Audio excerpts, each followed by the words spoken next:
it back up under there. That's a little bit better, not so glowing. Cheers. Sorry I was a bit or too late. I had to cook dinner tonight. I am learning the mysteries of the crock pot. And I did crock pot hamburger steaks tonight. It turned out really, really good. It's just I hadn't done it before, and so Hope had things she had to do when she first got off. Good evening, Jonathan. I hope you're well. And so we meal ran a little bit late, so I'm sorry I'm a couple of minutes later than I normally am getting on, but here I am. And hope everybody in the country is doing all right. I know we had that big storm front move through, and it's still moving through parts of the country, so I hope everybody's okay with that. We're under a weather advisory, wind advisory tomorrow from 7 a.m. till 10 o'clock tomorrow night, where it's got us listed as at severe. So gusts up to 60, 70 miles an hour are possible. We shall see how that's going. Jonathan, I hope to get to see you, brother. Gordon, good evening. I'm full. I just got done eating. I am full to the gills. That was a big meal for me. It was good, but still like, ugh. I went and shot a video earlier today. Of course, I talked to followers and everything like that. I've been having a chat with a couple of different followers. One of them wanted to know, how was it? Because I mentioned, Keith, good evening. So far, so good. When I had spoke about me and Francis Grouch, the way he would, it's just like he opened up his pack and poof, it's like his camp got set up. His tarp was up, his hammock was up, everything was up. And it took me forever. And until I sat down and watched him, I pointed that out in that video that I did of him last Sunday. That's when I saw what he was doing. And somebody asked, well, show us what he was doing. So I went and shot today. Mount Kephart, good evening. Ryan, good evening. Carlton, good evening. Donald, good evening. Ted, Rick, Dennis, Tennessee Smoky, good evening. Ronald Green. So what I did was I did a video today that's going to be posting tomorrow. That's a rapid deploy tarp to go with your rapid deploy ridge line. It was how he was setting it up so that whenever he just pulled it out and put it over the line, and it was up. Seconds. And it's the way you fold it up. It's slow to create it, but fast to deploy it. You see, where I was struggling with my gear, I'd be pulling out my tarp and all my cords were tangled up and etc. He had his cords separate from his tarp. He had them hooked to his tent stake so he could just hook it and then immediately walk and stake it down. No muss, no fuss, high speed. So I demonstrated how to set that up today. And so that video will be posting tomorrow. Ronald Green, good evening. James, Derek, good evening. Lonnie, hello to Pennsylvania. I hope y'all weather's doing okay with that. All that front went past us. Should be in that part of the world right now. CJ, good evening. The big thing that I learned watching Grouch, and you got to understand where Grouch was coming from. One, Grouch's family was timber. So they were foresters, they were forest cruisers, people that go out and measure timber. They were people that worked in the logging industry, timber industry, or whatever. His grandmother owned a huge, I think it's called L.C. Smith Lumber Company. And it had hundreds of thousands of acres around the state. Plus they hunted, fished constantly. That guy was a woodsman from the word go. And his grandfather, his father, I think several of his uncles were all Marines. They'd come back from the Great War. And of course, he'd been born in World War II era. So he was learning from these woodsmen. And so when he got into Vietnam, and he was in Force Recon, and he was in several different special units. One of them was Bright Light. You know, that was the people that went behind the enemy lines to rescue pilots that were down, or to reclaim bodies, or to get surveillance or snatch prisoners or whatever. And would do long-range patrols and stuff like that. And so what he'd learned to do is how to fold up a poncho to roll it up and put it into a butt pack. So even in pitch darkness, when he pulled it out, he could set it up as a hooch and not make a lot of muss and fuss. Didn't need no light. And so two guys would crawl up under that hooch and get back to back for body heat, facing in opposite direction. That way, if something went boom, y'all went in opposite direction. You weren't fighting at the door. And that's where he learned to do it. And so me watching him, I learned so much about how to set things up. And it's the little details that make it so much better.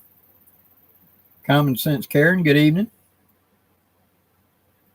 Donald Gillian, Mr. Blackie, do you shoot slingshots? I did a lot when I was a young man. I have not played with those in a long, long time. But yes, when I was a young man, you know, like early teenager, I did a lot with wrist rockets, we called them back in them days, and ball bearings and stuff like that. And I hunted squirrel and rabbit and stuff around the downtown. I mean, where I live was right in an industrial area next to a big huge cotton mill called the Cotton Mill Village.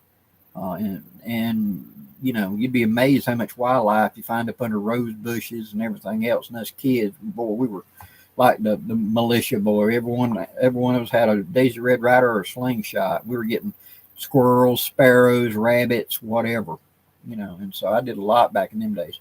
Haven't done it in 40-something years, though. Hello, Tim Lacey, good evening. Kodak, good evening. Garen, good evening. Yep, devil is in the details. It is. It's how you deploy it.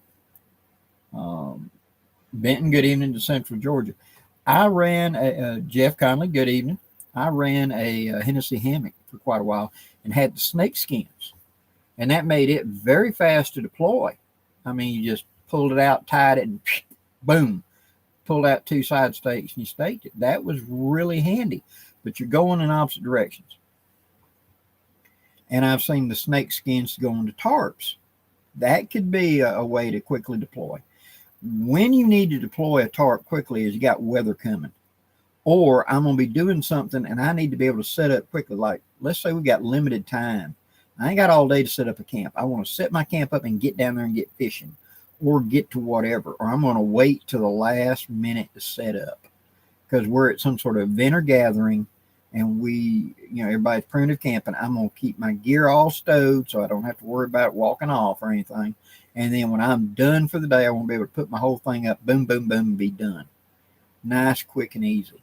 And that's where these quick deploys come in. It's one of those things you just need to add into your box to know when I need a quick deploy, how to set it up to quick deploy.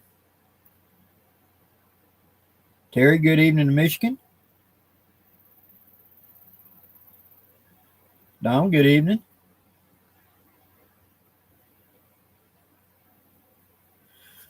Peter, Blackie, how do you tell what temperatures your Dutch oven is when using hot coals or lump coal? And Richie, good evening. Choir boys in the house. Good to see you, sir. Thank you for dropping by. Mr. Kennedy, good evening. Okay. How to tell, the old Boy Scout way of doing it. I set up my coals and I put the back of my hand up there and I'll count. If I get to 10, it's somewhere around 250. Now, how far away? About that far. About one hand span up. That's where I'm going to put it. So about that far away. Here's the coal, about that far away over the top of it. Because the back of my hand is more sensitive than the palm of my hand, right? I'm going to do like that. If I get to 5 seconds, it's around 350. If I only get like 2 or 3 seconds, it's way too hot. Now, most Dutch ovens, for cooking, you regulate the amount of coal, and that's going to be a give or take. And that's one of the reasons we recommend everybody starts out with using charcoal. Yes, lump coal or briquettes. Briquettes are the best way to start because it's a given size and you can tell. So a lot of times those books say put 14 coals on the top and 3 underneath, or it's a ring of 18 to 20 coals around with only 2 or 3 on top or none underneath. That's a heating, whether I want the heat to come down from the top, as in baking, or I want the heat to come up from the bottom, as in boiling and roasting and basting and things like that. So it's where you want your heat coming from and how many coals to put in. It's going to be a lot of trial and error, and unfortunately, there is no magic number I can imply to you. It's one of those things you just have to do it and be willing to sacrifice some food. So again, that's one of the reasons we recommend always do it at home. Get out on the driveway or something. Get you a bucket of sand and make you a sand pile where you can put coals on if you don't want to burn a hole in the yard. Just make a mound of sand and kind of flatten it out, you know. Or better yet, go get one of them little kiddie pools and put sand in it. You know, fill it up about halfway full of sand and build a fire on top of it. Yeah, it's in a plastic thing, but the sand will dissipate the heat. Heat's going up, not going down so much. And so you can build a fire and work coals and stuff like that and practice that way. And that way your landowner can't get mad because it's a kiddie pool, you know, playpen. You can just dump it out. The ground's not messed up or anything. Charles, good evening, Indiana. Ryan, hello. Kenneth, can you use Remington gun oil on a sharpening stone for lubricant? Yes, I have done that many times. It does very well. Even though it's got whatever that stuff is inside of it that's supposed to make it even slicker and work better. It does a good job. It's just a thin oil. That's one thing that they're really going for. Honing oil is a thin oil. You want it to float, and you want the fine particulates that are being made by the friction to come up and make a slurry. If the oil's too thick, it floats rather than giving you friction. It's one of the things like you want to penetrate into it, like imagine your hand going into water to rub something underwater, as opposed to something being thick, like slushy, that you got to push it out of the way to get your hand down. That would be thick oil. So Remington oil is thin enough and works pretty good. 3-in-1 machine oil is what I usually use, and it's normally a very good oil for that.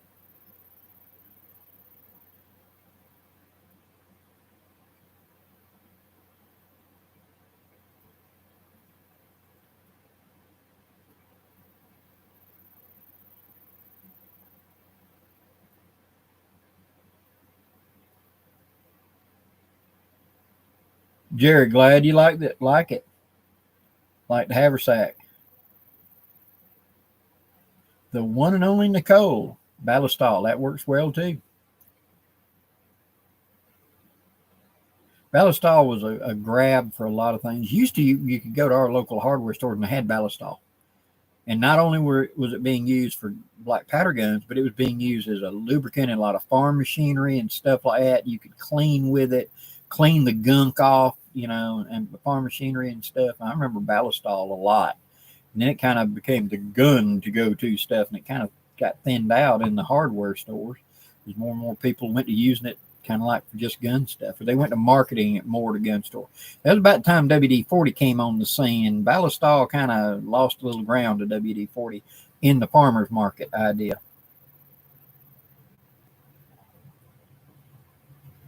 I can make it, Gordon, I can make a tripod out of sticks. Is there any advantage to using cast iron grill swing?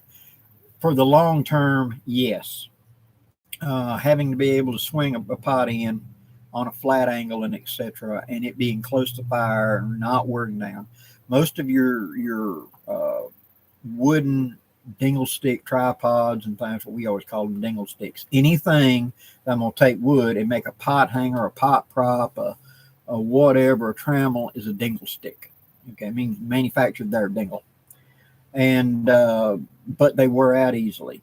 The wood dries out quickly.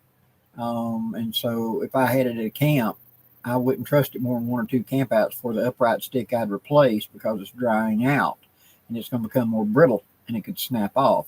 Whereas the iron sets would stay. And a lot of the camps we were using when I was young, that were hunting camps. This is a permanent camp for on the riverbank or whatever, for fishing or whatever.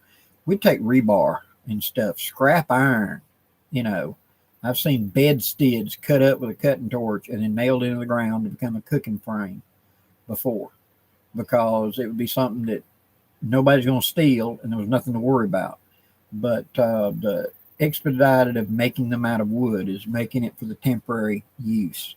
But the iron stuff like that, much heavier to carry, but for the long term. And where we had a permanent camp down on Pigeon Creek, I had a set of firearms that stayed there year round. I had a platform to put my tent on, and I had a pre-made up fire pit with firearms sitting there ready to go, and a big old heavy iron grate. I bet that grate weighed 40 pounds. It was actually a huge Somebody told me that it was the not exhaust, intake cover on a tank, like a 1948 tank or something that I found someplace in surplus. And it was just a big, huge hunk of cast iron, thick as your thumb. And that's what I took out there and put up on 4 big rocks. Man, I had a cooking grill, boy. You couldn't make that thing bend. So I used it.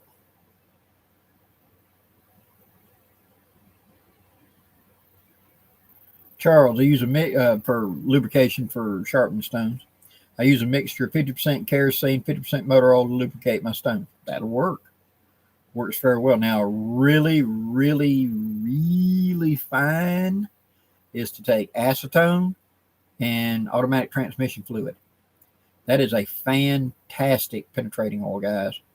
That was always a secret back in the day, us doing gunsmithing, that if you couldn't get it out, no matter what, even Kroll oil wouldn't get that sucker loose. 50-50 mix of automatic transmission fluid and acetone would penetrate in there. It's just thin, it'll just wick.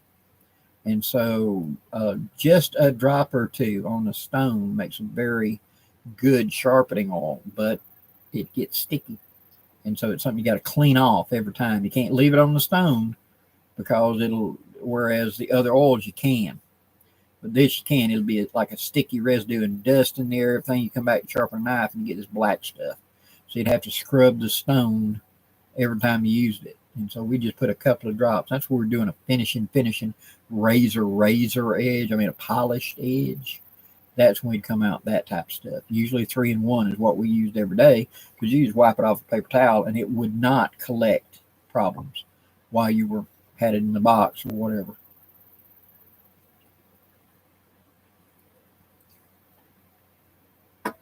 K-Town, good evening.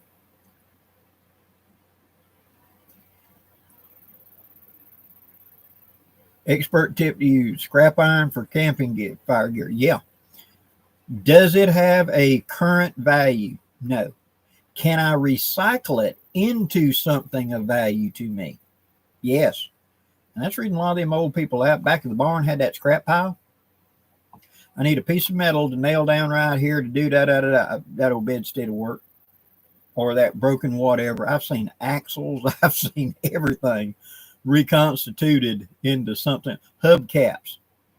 Never traded in a truck with hubcaps on it. They use them hubcaps for dog bowls and bird feeders and feed chickens with. And I don't know how many times I've looked down in a feed sack and it'd be a Chevrolet hubcap, for scooping up and feeding chickens or whatever.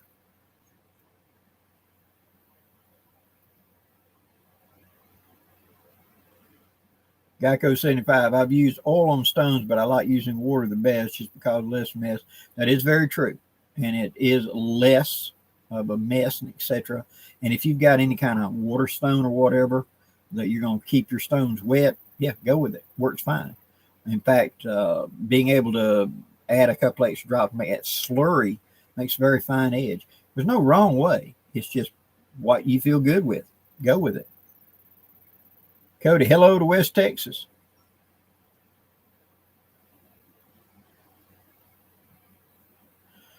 Hollywood Tactical Total Sharpening Noob. By definition, do all sharpening stones need either water or oil? Yes, basically, because what happens is the stone is actually sanding the steel. Okay?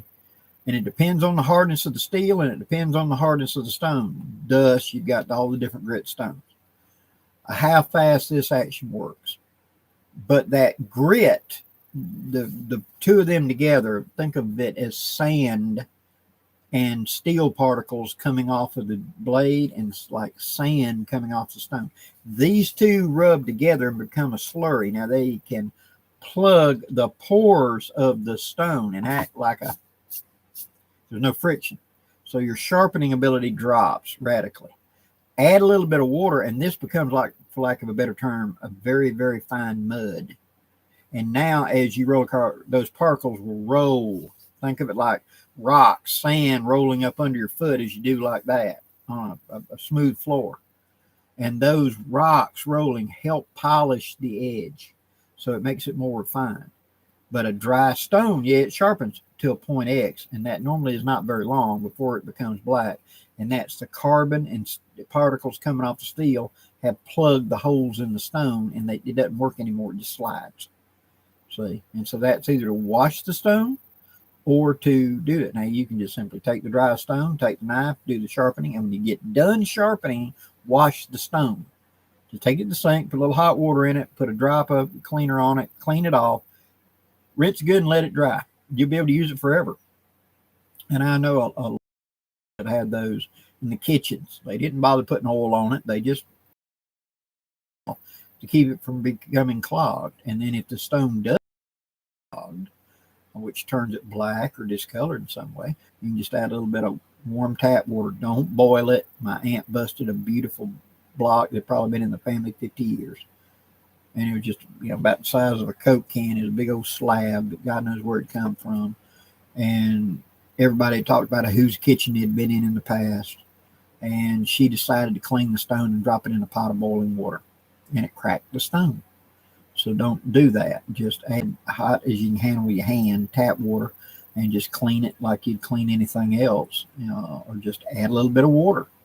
Wipe it off when you're done. That's the idea.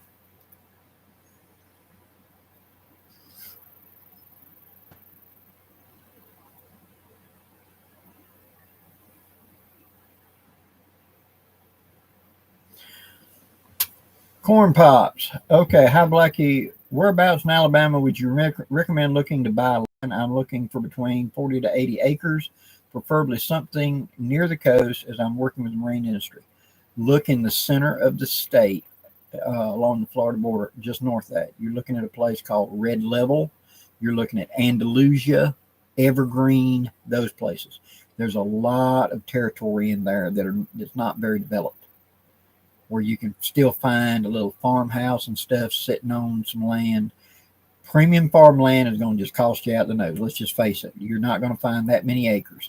If you get 40 to 80 acres of something like that, it's either unfarmable for whatever reason, or you couldn't run livestock on it. So if it's hilly and full of gullies, we'll put cows and pigs on it. See, so that's not going to be. So you got to find a third option. That's going to be some sort of bulky land like that, usually a timber company land where they're getting out of it.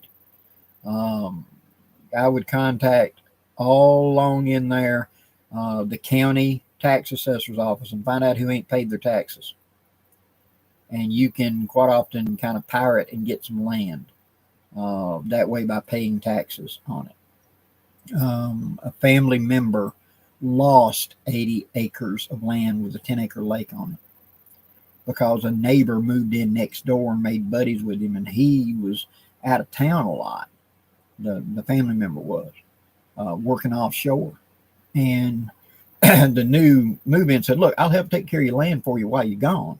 How about we do this? How about we do that?" And he kept making improvements. And after 7 years of making improvements, he hostile took the land away from him. And so family member, he's offshore, and suddenly he finds out that judge ruled and you just lost your land. You can hostile take over land. Do I agree with that? Absolutely not. But what I'm meaning is, if you will look around these assessor's offices and stuff like that, find out what land doesn't have taxes paid. Go look at that land. There's a reason why the tax hasn't been paid. Somebody died and nobody's got around to it. Maybe the kids are arguing, or maybe there's just nobody. See, and that happens a lot where the kids moved off and everybody else, and you'll find out that here's 60 acres of land that an old tore up farmhouse sitting on it. Near my friend Grouch's, near Red Level, where he's got his acreages at. A guy did exactly that. He came in and found this old 4-room farmhouse, and it was 43 acres of land, and nobody had paid the taxes on it in 25 years. Nobody lived there, nothing. Apparently there were no living heirs, and he just came in and paid the taxes. And after doing some research, paid taxes for about a year and a half. They put a thing in the paper saying, if anybody has any claim on this land, speak up. And nobody did. And so for a little over, I think less than $2,000, he got 40 acres and a farmhouse. Now he could have come in at what he should have done, just come in and bulldoze that farmhouse. But he didn't. He came in and renovated the farmhouse and brought it up to modern spec and everything. It's a really nice place now. And he uses it as a hunting cabin. He lives up in Birmingham. He's a doctor. He just came down there and set him up a place. So he's got hunting land. You never know what you can find, but toward the center bottom of the state, that's a way. No, don't go near Mobile. You can understand. Big city, big prices. Don't come to this side of the state near Dothan or Enterprise. Same thing. Stay Andalusia, Middle Evergreen, something like that. You got a better chance of finding a hunk of land, and you'd be within an hour drive of the beach or Pensacola or something like that. So you can kind of gauge it for you. Kind of a long-winded answer, but I hope that helps you.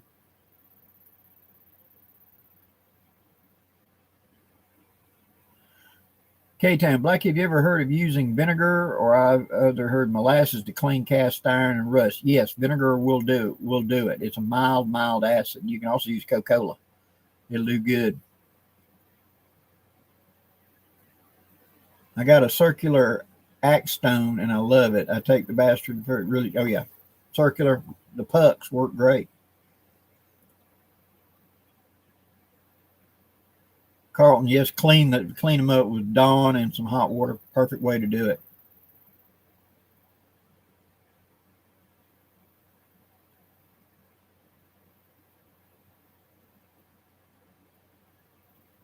Yeah. Sportsman 83. My wife says that the hubcap is Alabama Dog Bowl. She's from Fort Payne, and yeah, exactly. You saw them everywhere. I've seen fence posts with just rows of, they didn't want the fence post to rot, so they had so many hubcaps they just turn over the top and put a nail in it to keep the fence post from rotting.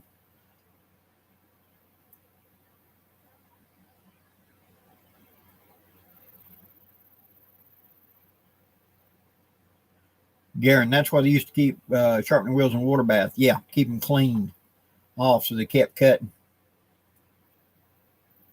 Solo Edge, good evening to New Zealand. Thank you for dropping in. Eli, there's not going to be an always this weekend because me and Bear couldn't hook up and get together. But in this coming week, well, Bear's going to be off. He works a thing where you're off like 4 or 5 days in a row, and then you're only off like one day really for the next week and a half because of the way his job is.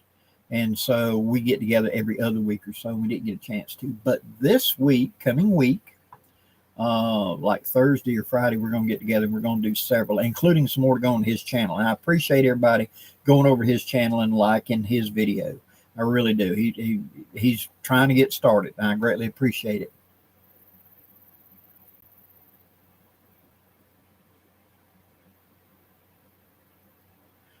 Gordon, any tips on what to do when you buy a new cast iron Dutch oven and skillets? Is there any maintenance? Yeah, usually they've got a wax coating, even if they've been seasoned a little bit. So what I recommend you do is just give them a little wash, put water in them, and boil them. Put them on the stove, boil it, bring it up to a good hard boil, and then drop it down and let it simmer for, say, 15, 20 minutes. Pour that out, dry it out, and then apply your coat of oil and put them in the oven and let them sit at about 200 degrees. And as soon as they've been in there for like 15, 20 minutes, just turn the stove off, like Bear said, and let it just cool down. That should take care of any wax or coatings and get you to a starting point where you can just start cooking with it.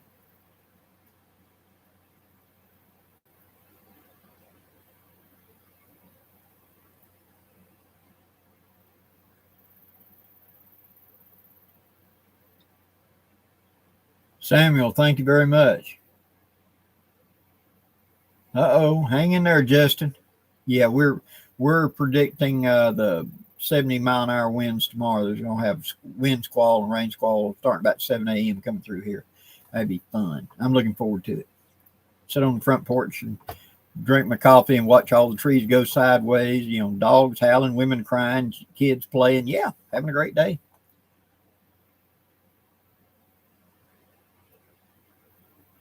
Cody Denson, County Extension Agent Office and USDA NRCS can help with identifying farm options and soil care. Yes, absolutely.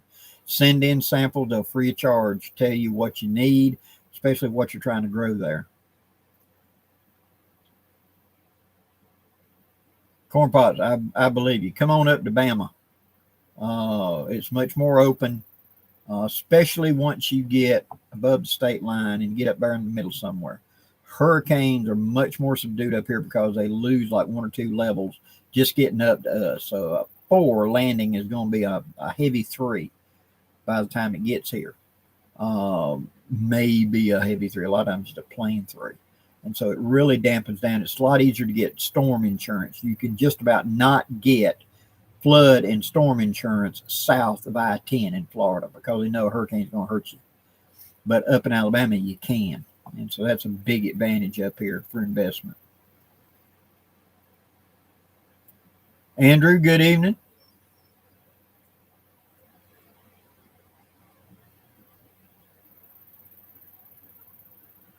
Hollywood Tactical, do you know anything about creating berms, water swells for water capture in dry areas? We call them water bars down here in my part of the South. Yeah. Typically what you want to do is you've got the flow goes this way, it's in a straight line. You come at it at an angle to it, and then you go over here and you create a pool so that the water will divert into that pool. You want it so it can go over in a heavy storm, but you want the water to divert and go into the pool. And you can line those pools with plastic and rock and be able to capture water. Of course, there's putting buckets on the corners of the house where the water drips off the house for your gutters. There's a lot of different ways depending on where your water source is coming from and how to get to it. A lot of times you can find relatively what we call dry creeks, but it's where the water table is close enough to the surface you can just dig down and make a cistern. Dig straight down 4, 5, 6 feet and get a water pool down there that you can draw out of. There's a lot of options depending on where you're at. Here in my part of the South, we're eat up water. It's everywhere. But I realize in a lot of parts of the country, it's very precious and it's hard to come by.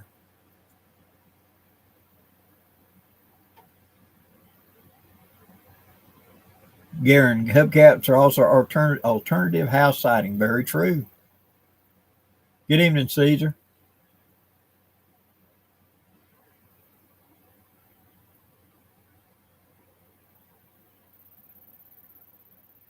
I did. I showed it being used. I thought I did follow it up with another video of me using my wood stove, and it worked very well. And the couple times I went out and camped with it, worked really, really good. I did not cook off of it. I may set it up in the yard. I'm expecting us to get a little cool snap between now and April, or now and May, excuse me. And if that happens, I'll try to set it back up and do a little more cooking with it and talk about it, especially using lump charcoal and stuff in it. I'll do a demonstration with that. I got a half bag left just to show that. All right, Kenneth, Blackie, you did a video about the rule of 3, something close to that. Is there a follow-up video that done back in January? I think, yeah, the rule of 3. Of course, the rule of 3. 3 seconds without thinking, brain activity. 3 minutes without air. 3 hours of exposure. That's the biggie. I can kill you from hot or cold depending on the conditions. 3 days without water. 3 weeks without food. 3 months without hope. That's the rule of 3s. The average person, you follow those, and that's the basic idea. If he's not been breathing for 3 minutes, you can still bring him back with relatively minor problems. If you can go 3 days without water. Most people can, depending on other situations. Most people can go 3 weeks without eating. God, they ain't going to like it, but they can do it. So water is always a priority over food. I'm not going to starve to death in this situation. I got time. Water will make a big deal. 3 hours of exposure, that's big. In 3 hours, I can freeze to death or I can die of heat stroke, depending on the conditions. So those have got to be major things I focus on. And then, of course, other things like I did one that was a rule of 5 campsites, 5 points for a campsite. That was wind, wood, water, widow makers, and wildlife. And those were, I brought that out in that video. I hope that answers your question. Any advice for someone who has to live in their car? I'm in Georgia. Ooh, I am not the person to ask. I'm going to be honest with you. I've lived out of an 18-wheeler for weeks at a time. I lived on job sites out of the back of a truck and stuff like that. But I'm not the person that has that kind of experience that can really speak to it. I'm a camper that just adapted to vehicles, you know. But I know people that have. Mike Denny, a good friend of mine. You might see about. You can find him on Facebook. Ask him. He's got a lot of experience in that type of stuff, and he would be a much better source of information than me. Big Buck 762. Good evening.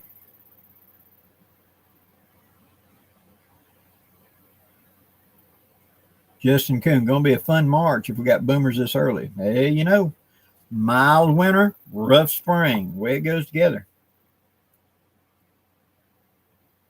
Tennessee Smoky, do you prefer canvas oilcloth or wax canvas for your rucksack material? Wax canvas. Oilcloth is normally a little bit of a thinner material, and the oil has a tendency when it gets really, really cold, it cracks. Whereas wax does not nearly as much. It'll survive better. And so when I went with the materials, that's the reason I chose wax canvas.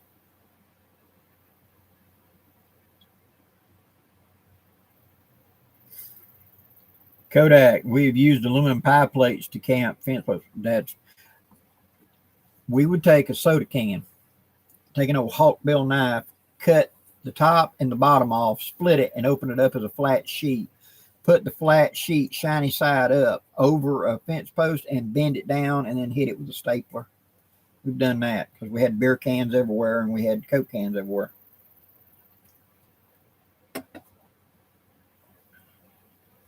Well, Branch Outdoors, thank you very much, Mr. Randy.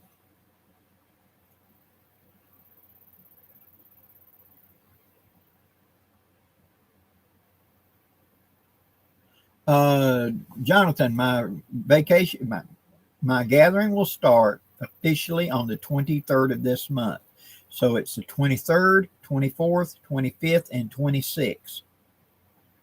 I'm planning on being there on the afternoon of the 22nd, which is, I think, Tuesday, because I think it runs Wednesday, Thursday, Friday, Saturday, Sunday.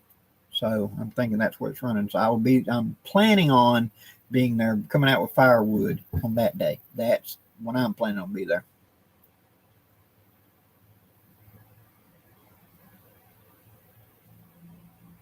Gordon, my grandfather had 5-gallon buckets instead of gutters on his building. I know a lot of people have done that where they run it to a spigot to go down or have the water drip off right here and they put 5-gallon buckets to catch that water, or a barrel or a 55-gallon drum or a 30-gallon drum.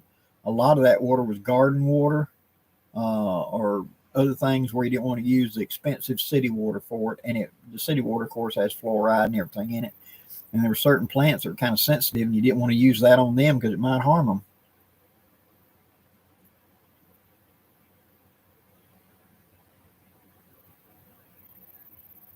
them. Gordon, the 5W is right. It's for setting up a camp. A winter camp, excuse me.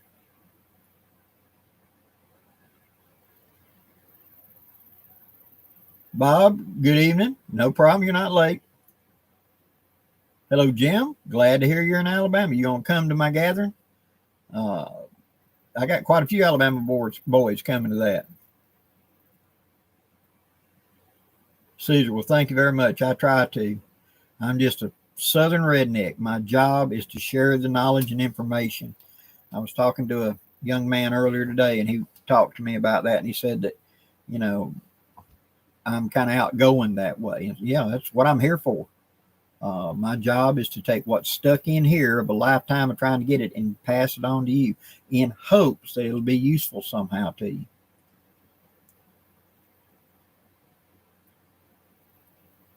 Outdoors Rashawn, good. Hope to see you. Okay, Jonathan, if you do, get a hold of me, okay?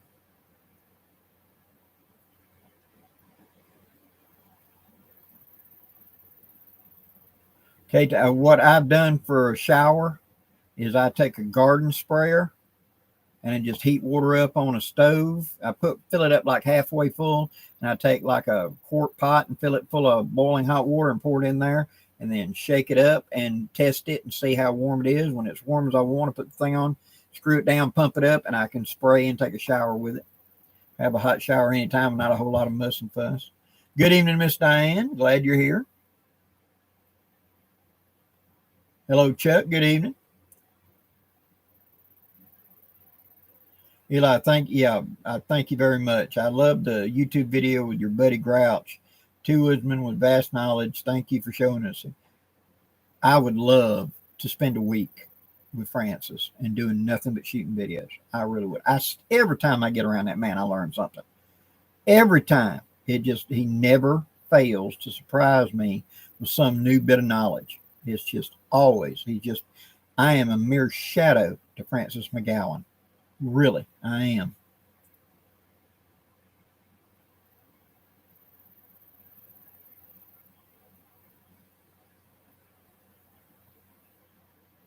Okay, John B.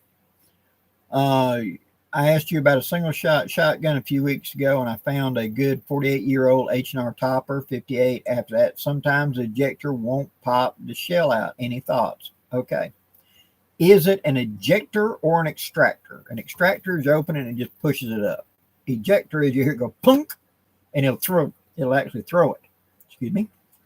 Teeth's getting a little loose. It'll actually throw it. Okay. If it's not throwing it, take a little bit of steel wool, put it onto a bore brush, and just chuck it up in a drill and in the chamber, and just go up and down and kind of hone and polish the chamber just a little bit. There may be a little bit of roughness, and whenever that shell, for whatever reason, opens a certain way, it's being a little sticky. And so kind of polish the chamber just a little bit. Crest toothpaste, little steel wool, and a shotgun brush, slow speed, not, let it go and kind of hone the chamber for a minute. And then rinse it out. Make sure everything underneath is oiled and good, and try it. If that doesn't punch them out every time, then your spring's getting a little weak, and you may need to talk to a gunsmith about changing out that spring. Okay, it's just a spring in there.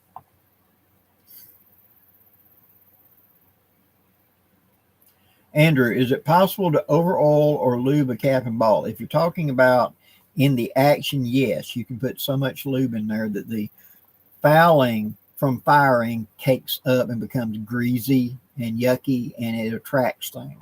You want it lightly oiled internals. Now on the barrel, can you over lube it? Not really, as long as you're using a natural lube like Crisco, lard, or boar butter, or gun butter like we do. You can. It'll just blow it out the barrel.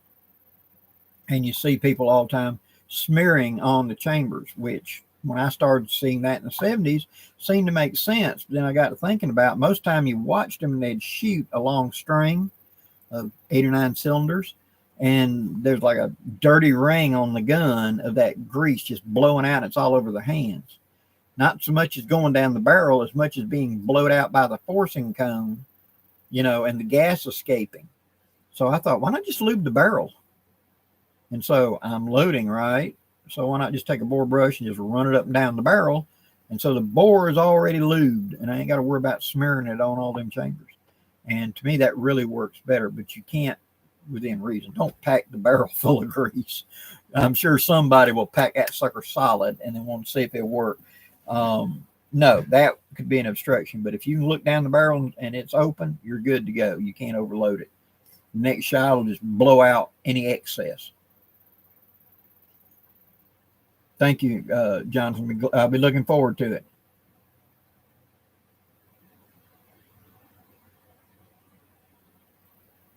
Yep, you've made a nice oiler that way, Gordon. Sports Mobile 83. Francis is incredible. He truly is.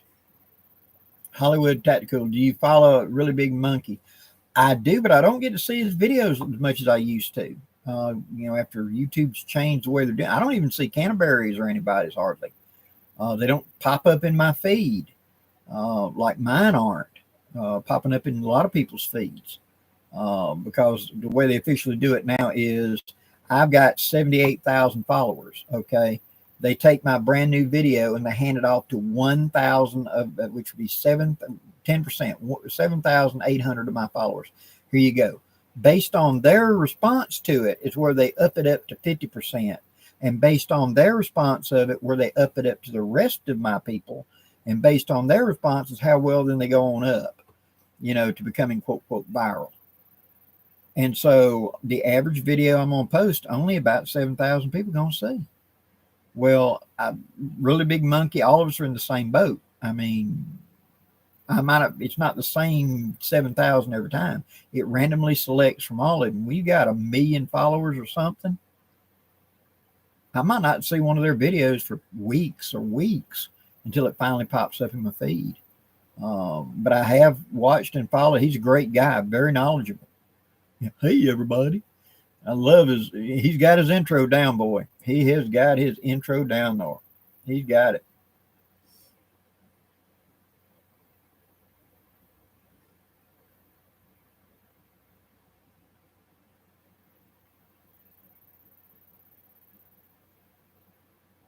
John M. Polish the chamber with honey. Okay, I would just use Crest toothpaste, which is like 8,000 grit polishing compound. K-Town, I plan on doing another one with Francis if at all possible. He's, as you understand, he's quite elderly now and his health is not that great. And we do live about an hour apart, but I want, especially once it gets to be summertime and we can get out and sit out on the deck or something and he's in a better way, I want us to go down to his cabin and sit down there by the creek with a fire and sip coffee and talk. I just let the camera roll. I'll bring batteries. If we do 6 hours, I'll just chop it up into pieces.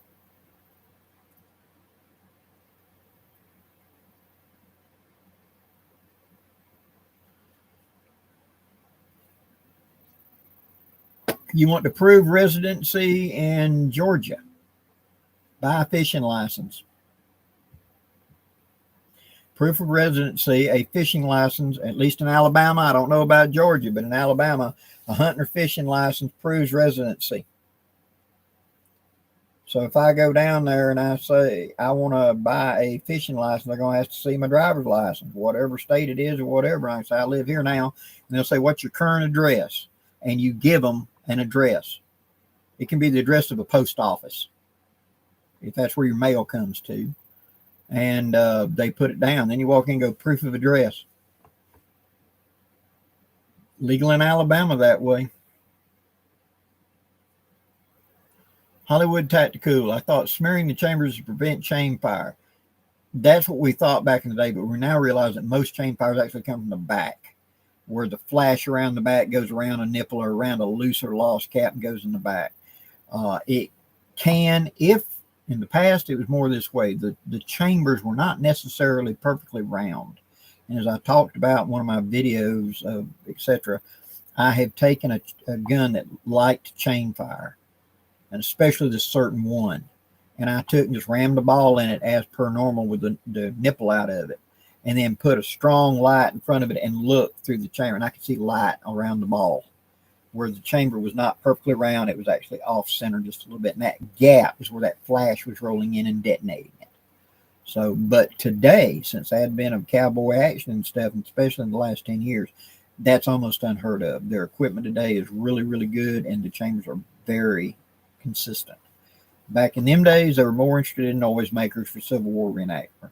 Now it's for the cowboy action shooters, and if you can't have an accurate gun, you don't have a business. So they've really tightened up on their quality control.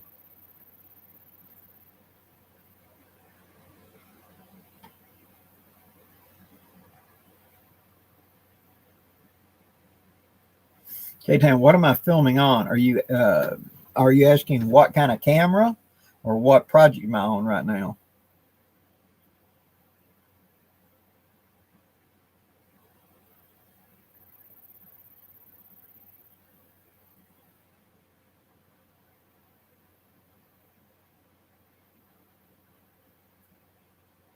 Yep.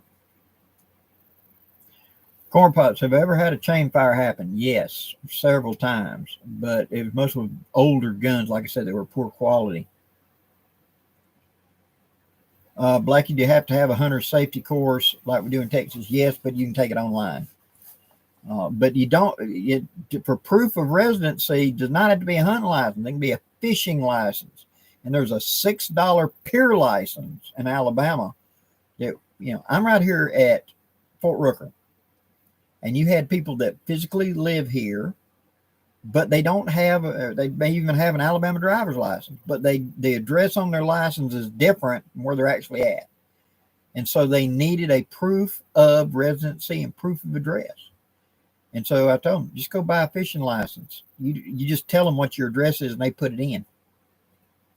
And so they'd buy a $6 pier license, and then they'd walk in down there and say, this is my proof of residency. And they would take it and issue them a new license.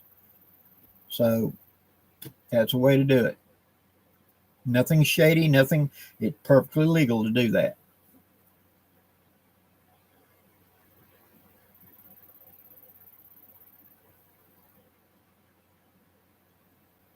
Caesar, yes. You use it. It's an official ID in the state of Alabama if you have a hunting or fishing license. So it can be used as proof of address. It can be proof of whatever to get a change or whatever. Go into them and say, here's my address. My mail goes there, everything. They just need an address. P.O. box works good. And when they ask for a physical address, give them the address of the post office.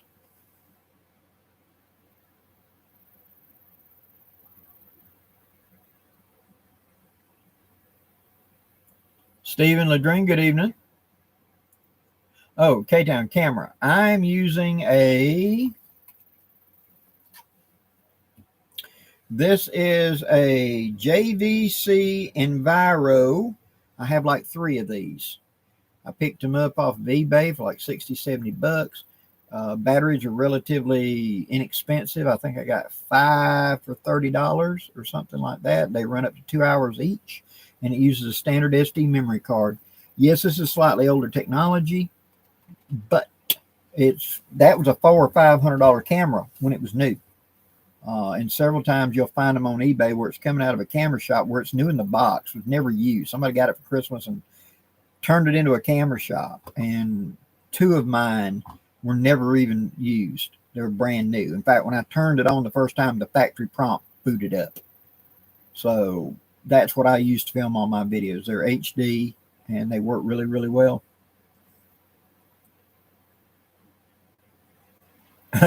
In really old videos, I look like Leonardo DiCaprio. Wish I had the money of Leonardo DiCaprio, but he's a good looking guy, so I'll take that as a compliment.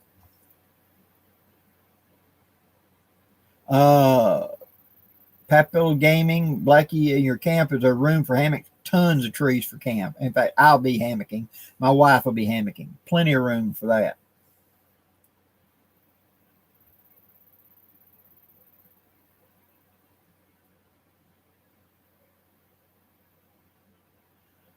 Dave Foster, Blackie, your experience moving through wet environments with bed rolls and ranger rolls on the outside of your pack. If your technique wrapping is good, is it watertight? Pretty much.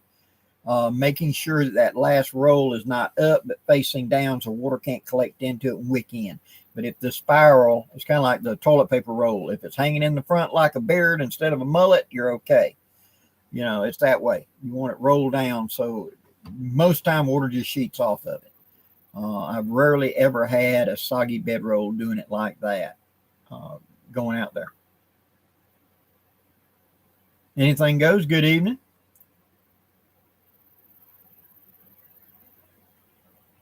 I gotta learn to read faster. Yeah, John, correct. If there's anything like that, you got to let it settle out.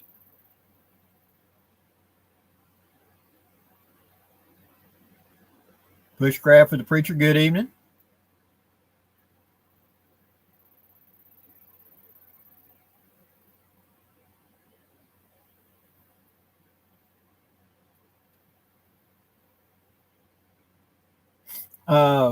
K-Town, what tarp and tarps you're using? Is it sil nylon? I have both. The predominant camping ones I have right now that I'm using are sil nylon. They're one win, which I'm very impressed with their quality for their price. Really am. Jonathan Frisbee can tell you when he came to one of my events and we had one of them downpours where it's 5 inches per rain per hour and it's 80-mile-an-hour wind, just blows in like a mini hurricane and it's gone. And he had a DD tarp shred, and the tarp right next to it was a one wind tarp, and it rode through it just fine, but the DD tarp shredded. So yeah, they're good tarps. And I also have heavy canvas tarps. They're just like 10-ounce canvas duck, 10 by 10, whatever. I'm a big fan of canvas. It's heavy, but if I'm going to be out here for 3 weeks, it'll probably be canvas. I like sil nylon, the modern sil nylon, but I worry about the long term of things falling like leaves, pine needles, poking. Will they eventually poke holes in it?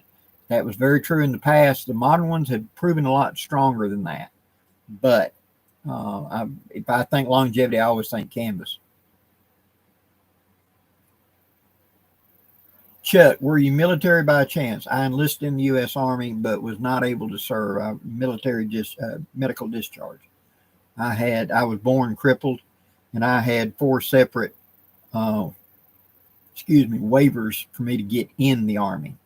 And I was in basic. I was in the last week of basic when the word came down, and they revoked all the waivers across the Army, whether you were serving or not, and had to be re-reviewed.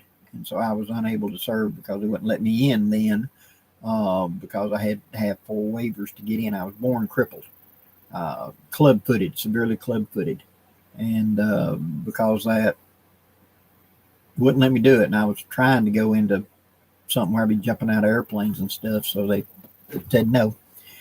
But I've grown up next to a military base my whole life, and a lot of my friends were career military guys and etc. So sometimes in my language and actions, you're going to think you're listening to a veteran. It's just simply by association with me being around them. I have nothing but respect for them serving.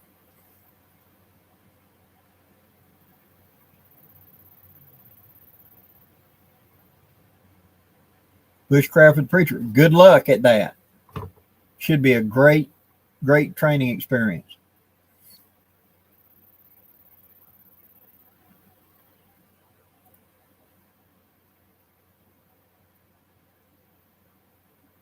Edgar, what do you think about backwoods transportation, dirt bike versus horse versus four-wheeler versus mule? Of those, a dirt bike, okay, first, Viet Cong did a whole lot with a bicycle. You can put a whole lot of weight on a bicycle. Put 2 bicycles and lash them together. You can put 400 or 500 pounds on it and push it and roll it. 2, a dirt bike gives you the greatest opportunity for maneuvering in and out. And usually has much better range than a four-wheeler because their engines are much smaller. As far as horses or mules, I go with a mule every time. They're much more rugged, and usually they're just a better companion than a horse. Horses are great, but when you watch a horse run, it's like their feet are kind of. But you watch a mule run, and he's like this. He knows where every hoof is going to land. But a horse is kind of just flailing his feet when he runs, and they end up lame easier. They twist ankles easier than mules. And so I've had experience with both. And if you were going to say right now, Blackie, you've got to go from here to West Virginia, and you got to do it on the above, it will be a mule. That's just me.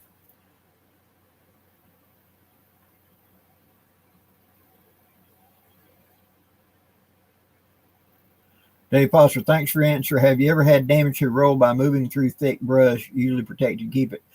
If I'm expecting, I might have a risk of that. I will put something on the outside. I will usually put my blankets on the inside and wrap it up if I'm worried about wet. However, if that's not the case and I'm worried about things getting torn up, I reverse that. I will put my wool blanket on the outside of it.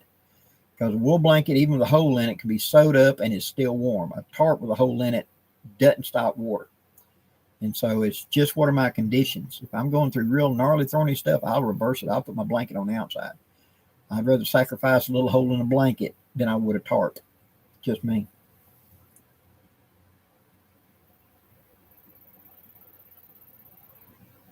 Thank you. True, K-Town, cell nylon, you just got to keep away from the fire no matter what. However, now you can get them that's got fire retardant. My hot tent has a fire retardant on it. They demonstrate where they hold a lighter against it for like 8 or 9 seconds and it don't burn, it don't melt. So they can, but it's much more expensive. But I just prefer to respect it and keep it away from the fire.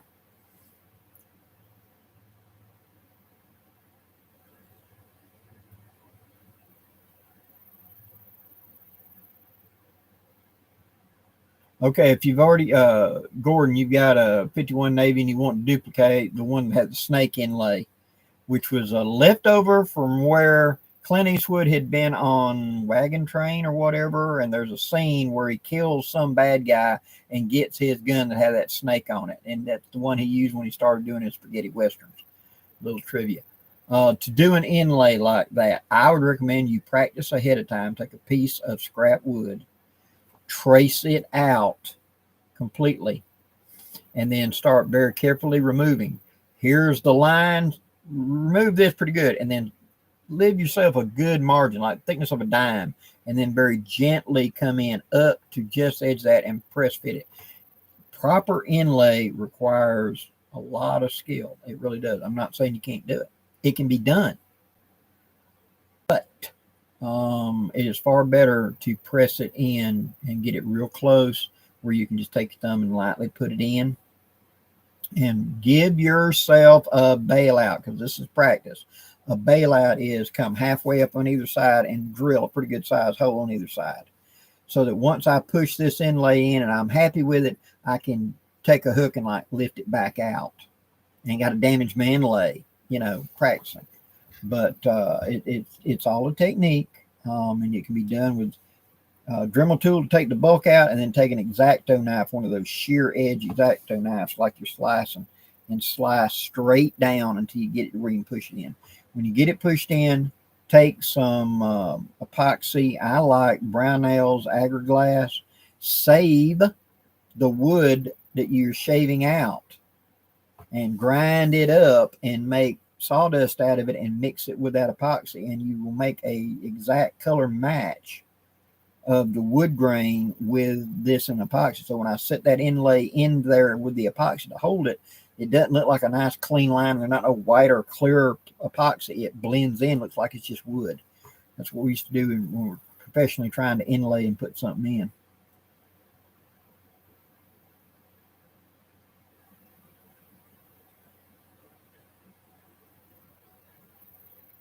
Jonathan Britt, that's correct.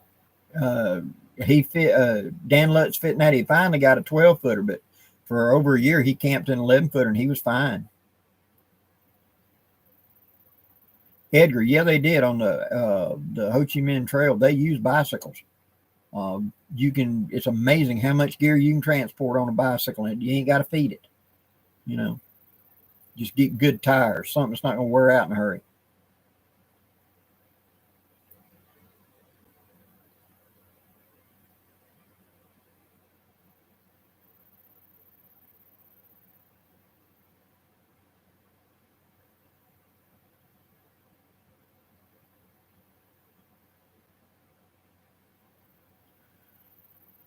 Caesar, if you can't use those, that's a separate story. Something I can't discuss through on here, but I'll be thinking about that. And at some point, get with me, either on Facebook or whatever, and we'll discuss it. Tiny Titan, good evening. What kind of base layers do you recommend, silk or wool blend? Wool blend usually.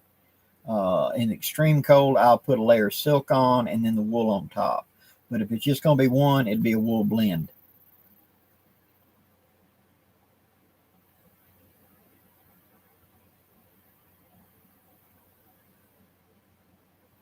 Dave Foster, Tyvek makes pretty good, especially if you washed it, makes pretty good tarp. And it's quieter once you've washed it. So you can make an outer roll, something kind of like a Ranger roll with it, and it works just fine.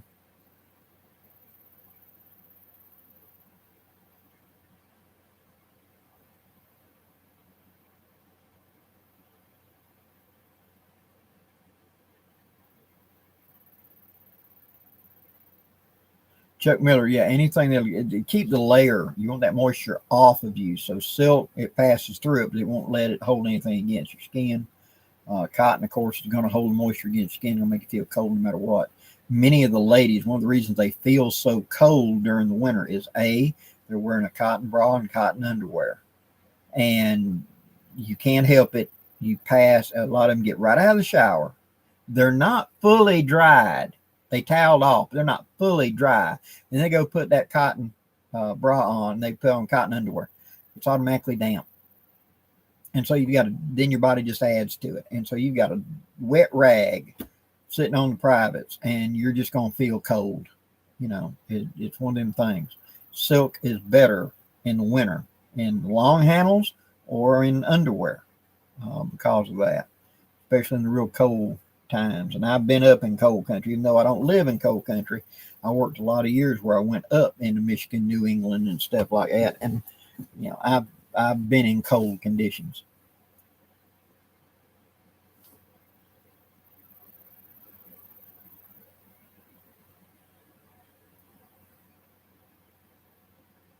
Tiny Titan, yeah, smart wool can be really good, but now you don't have to go so in depth. Okay, the modern polypros that the military make, a good compromise. And there's one of the reasons that they went to that over the wool and stuff they had before. And like that military surplus place I told you, a lot of times in the off season you can get a polypro top and a polypro bottom for $10 each. So it's $20 for a new set of military polypros. And they have the Arctic quilted ones as well. If you want the real ones that's got the silk wove into them and stuff, yeah. That's where I go get my stuff at. And that's one of the reasons when we did that thing up on Duggar Mountain 1st of February. And like I said, it was 26 that morning down at the bottom of the mountain at Piedmont. And we're 2,000 feet up. So it's probably a lot closer to zero up there on the mountain. And I was fine. I was toasty warm in my stuff.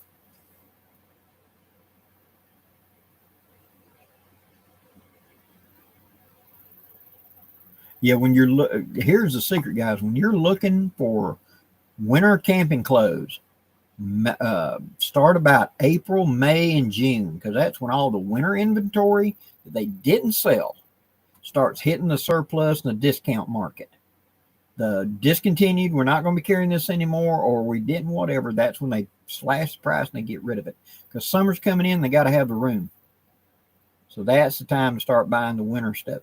Consequently, in January and February is when you look for your summer stuff, because that's when it's on clearance. Because the stuff's coming in, we want to get rid of last year's stuff. That's the time to do it. Look at Walmart and stuff. That's a good time to keep an eye out for things like that.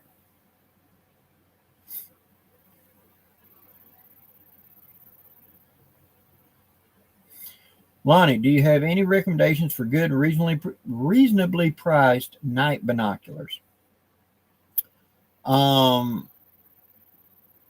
There was a binocular that we sold at Walmart that was up on the as seen on TV aisle. Now, I worked at Sporting Goods, and we had the several $100 night vision binocular, which is basically a Gen 1, like they had in Vietnam. I think they were like $400. And then for like $45 up there, they had these night vision binoculars. And people had bought both and were bringing back the expensive thing, saying this did just as good as that. And so what it was, it's UV camera technology. So if you're just wanting to see something out to say 100 yards, look at that. A lot of your cameras in the night vision setting, the UV setting, you can see out to 100 yards with a camera. So enough to see something moving. You know, you're not going to be saying, oh, that's Bob. But you can tell it's a human out there walking around.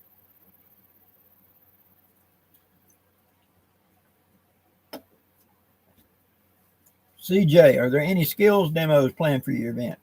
I've had a couple people ask me to demonstrate some stuff, and I'll be more than willing to do it.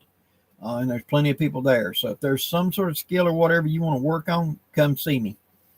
I'll be happy to work with you on it, whatever it is. I've had several people want to see more of the being sneaky, and I've got another being sneaky coming this Sunday, where I took what I did this last time and add on to it. to show you how to give somebody a surprise. And they're wanting to do more of that where I can talk more freely about that. And so I know I'm going to be doing some of that at the event. Gray Wolf, what do you think about the Tibetan monks wrap themselves in wet sheets and use their body heat to do it? That's a trained method. That's teaching the body. They do that over a period of years to get to that level where they can just lay down in snow in a sopping wet sheet and go to sleep, where they've taught their body to jack up body heat. That's an adaptation to the cold. It's a fantastic thing, but I bet them guys would drop like a fly in Alabama 90-degree heat. They are set up to be high mountain people, and they can stand extreme cold because of that. But at the same time, they're Bedouins that walk around in 118, 119, 130-degree heat in Iraq. They don't even hardly sweat. You know, people just adapt.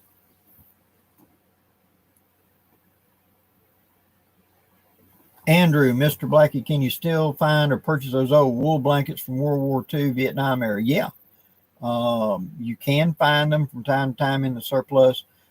Kaufman's military surplus that over in Sampson, Alabama that I've talked about, I believe they've got some of them. Just ask them, got any of the old Army wool blankets that's actually wool, and they may be able to help you.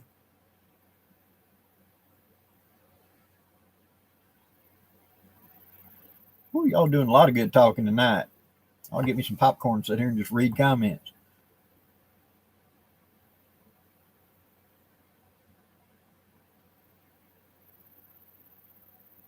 Gordon, yeah, what it was doing was it was just a magnification of light. Now, it said starlight, but if you were in a mine in pitch black, you saw nothing. All it did was made a film that was so light sensitive, it was picking up that faint light. And even in a quarter moonlight, man, it was like daylight to it. But at the same time, muzzle flash was blind and it'd shut off like that. And so you were blind as long as anything was going flash, boom, or bam. Buddies of mine that were in Green Berets in Vietnam talked about that. It was great for observation. But the first thing that went pop, forget it. You were stone cold blind in it. Couldn't use it.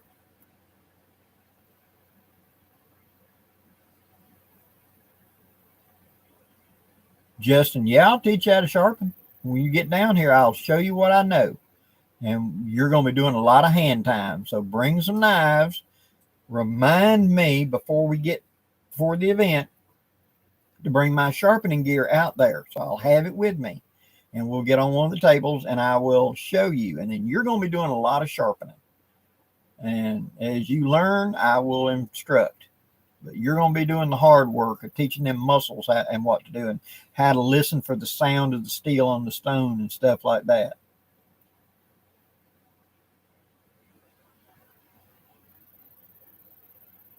Dave Foster, if you're open to talk about it, what's the worst experience you've had with a stranger in the woods? Any advice for avoiding bad situations? I was on a creek bank one time canoeing, and I had pulled up onto a sandbar and got off to heat me up a little canteen of hot chocolate to warm up because it was in the winter. And the other bank was a high bank, and this was a fairly steep bank, and it was a sandbar. And this individual just walked up on the top bank and opened up on me with a 30-30 Winchester. And I returned fire, and it spooked him, and he dropped the gun after he'd fired 3 shots at me. No, hey, no, what are you doing? No warning. He just stepped up and opened fire. And I spilled my hot chocolate, which I was pretty upset about. So I've encountered some ne'er-do-wells on some dirt roads before and things like that. The number one thing is keep calm. They're looking for fear. If you look confident, if you smile at them like, hot dang, I get to beat somebody in the ground like a tent stake, they get nervous. You know, you start playing banjo music, they get a little nervous. So it's one of them things. Keep your head about you is the number one thing.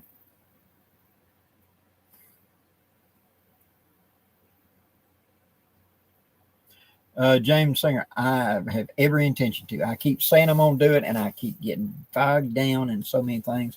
I intend to post I've got an entire, probably about 2 hour video shot already about a survival shotgun where I can talk openly about shotguns and stuff like that. And I just have not had the opportunity to go do it. I want to try it out and post some stuff over that. I might put a more in-depth, being sneaky video over there just to see how that goes. And if so, I'll let everybody know about it.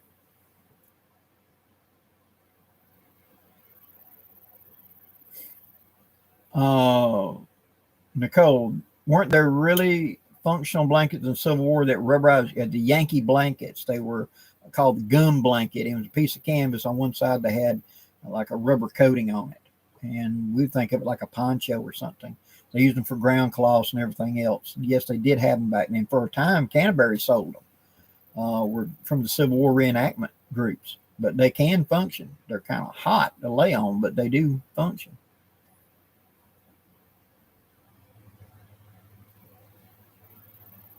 K-Town, Blackie, do you care about weight you take into the woods? Have you ever weighed your packs and clothes?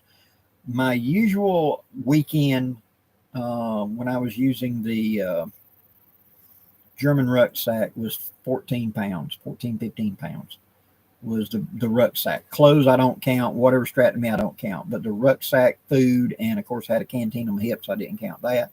All the camping gear, sleeping, etc. was 14 pounds. I've carried up to an 80-pound pack before on long trips.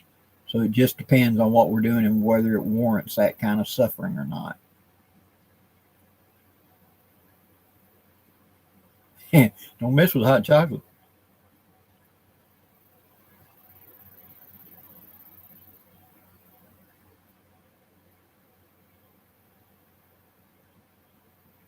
Gray Wolf, yeah, we have those type of individuals down here too that think just because this creek goes through their land that you don't have a right to float down that creek, although up to the high water mark is public access.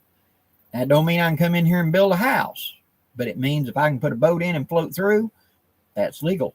I can stop on a sandbar up to the high water mark. Well, there's places that the high water mark might be a half-mile out yonder because this place floods a lot, see, but they get upset. They think that, and I've had more than one of them call the law, and I've sat there and weighed the log out here, and I kept it for years, the actual law, and pull it out and hand it to the officer. Here you go.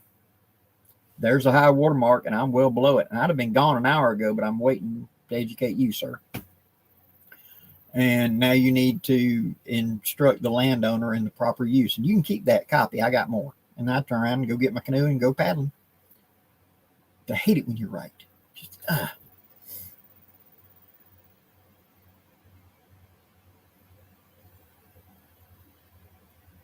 Yeah, because that's it. You start acting like you're not nervous. You're kind of looking forward to this. They get nervous. They have a mental scene played out to how this is going to work. And if you ain't playing that right, that puts them off their game real quick. To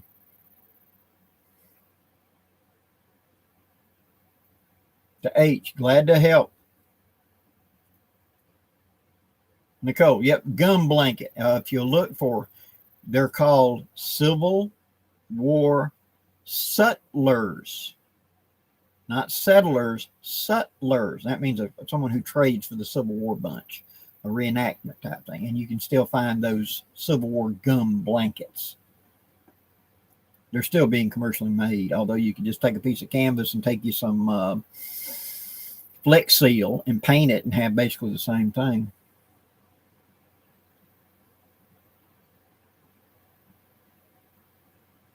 Edgar, no, you pretty much will figure it out real quick. It's kind of obvious which way it's coming from. What do I think of the synthetic sharpening stones? They can be very, very good. I've got an entire set right up there that I use from time to time. Diamond hones are a great one. If I'm only going to have one, get a diamond hone. I keep one right up here for just quick touching up blades and stuff like that. They're great for that. And the composite stones and the water stones, all of them work. Does it work? Is it something I can afford? And do I think it'd be a worthwhile investment? That's my criteria. Dave Foster, 80 pounds, that's suffering. It was. Now, here's the thing. When I was toting that 80-pound pack, my body weight was 128 pounds. And I was toting an 80-pound pack. And we went up in the mountains, North Alabama, and did a 40-mile hike. And I had very poor gear. And so I had to just take whatever I could. And I couldn't limit but just so far. And I'm toting food for so many days and everything else. And it was canned goods. And when we got to the place, the park ranger was there, and of course he just wanted to make sure that we understood everything. And he picked up my pack, and he could barely pick it up. And I was just young enough and studly enough I could grunt that thing. And of course it weighed more like 60 pounds when we got done because of the food and everything else. But in the water I didn't have to have, but a lot of that trail, the beginning of it, there was no water. For the first 2 days there were no water. And so you had to carry water, and water adds up in a hurry. So yeah, that was a memorable hike, and I can tell you I never went back and did it again.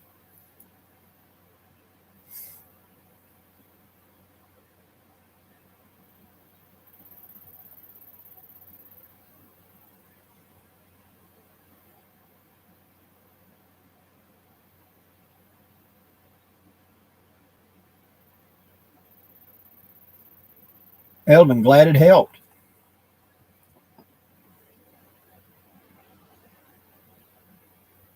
Edgar, yeah, that's true. You know, the whether the cop is going to believe you or the landowner, probably the landowner, because he has to live in this county and he don't know who you are. But being right means that when I'm standing in front of the judge does have to listen to me. When that, Your Honor. So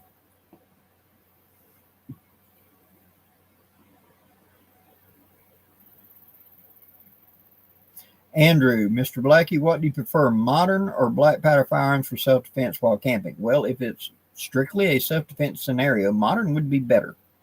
However, I quite often carry black powder just for the enjoyment and etc.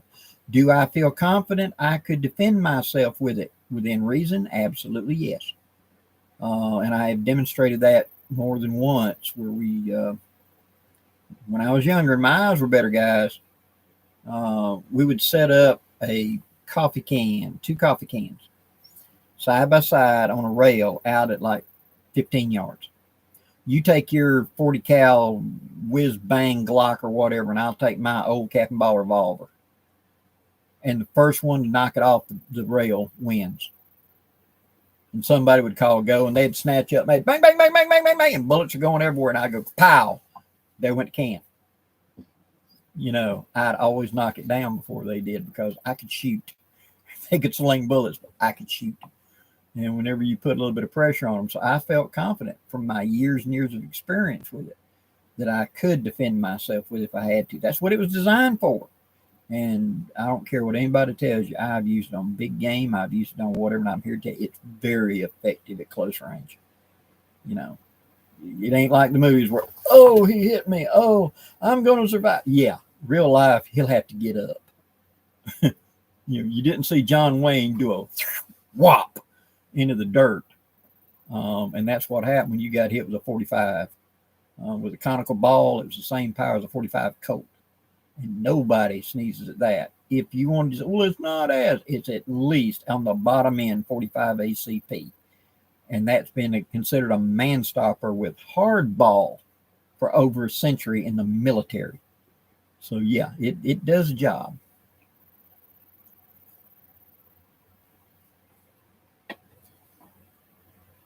Jonathan Frisbee, AK-47, the preferred weapon of your enemy. It makes a distinct sound when fired at you. Heartbreak Ridge, good movie.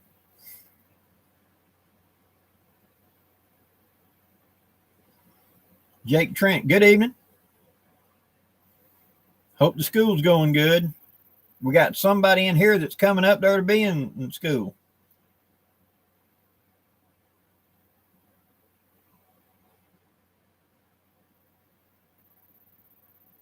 K-Town, favorite vegetable, potato. potato, sliced squash, tomato sandwiches, peas and butter beans mixed. I mean, I'm a country boy. We grew up with a garden in the back, and all the family. So vegetables was a common thing. I just, if it's on the menu, I'm willing to eat. Come on. Have you ever, has my campfire ever caused another fire by mistake? No. I was always uh, super scared of that happening. So I went out of my way to make sure. Bear's Old Ways. Good evening, Mr. Bear. Glad to see you made it in.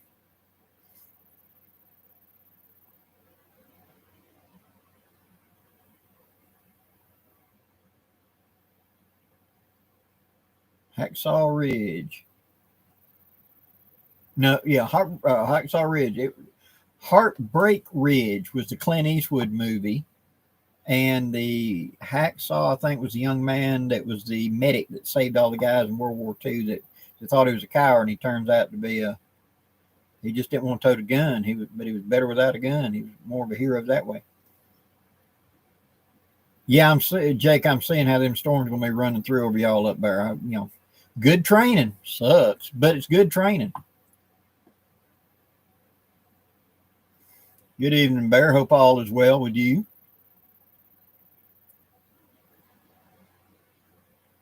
Thank you, K-Town. Geico, you like greens, turnips, mustards, collards? Yeah. Greens was dandelion, greenbrier, and wood sorrel green. Then, of course, those turnips, collards, and all like that. They weren't the name ones. So the summertime crop we ate was the wood sorrel, the dandelion, greenbrier, that type of stuff. It was something you gathered off around the edge of the farm or whatever. And then the plant crops that were the greens, turnips, collards, those are the winter crops. And so those got put up.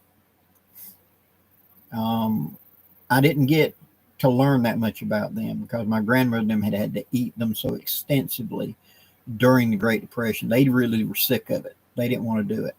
Once in a blue moon, I'd see them, And when I asked Granny about them, she said, well, I got sick of eating it. That's what they had. They were so poor, So that's one of the reasons when we said greens, that's what we meant by greens.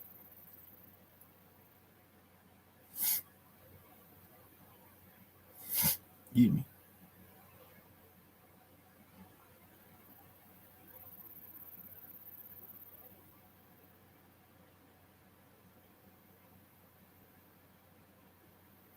Gray Wolf, I understand. My uncle in the late 1960s had 10 acres of timber burn up. This young man had got onto a creek that bordered the edge of the land and built him a fire to heat him up some coffee, and the fire got away from him.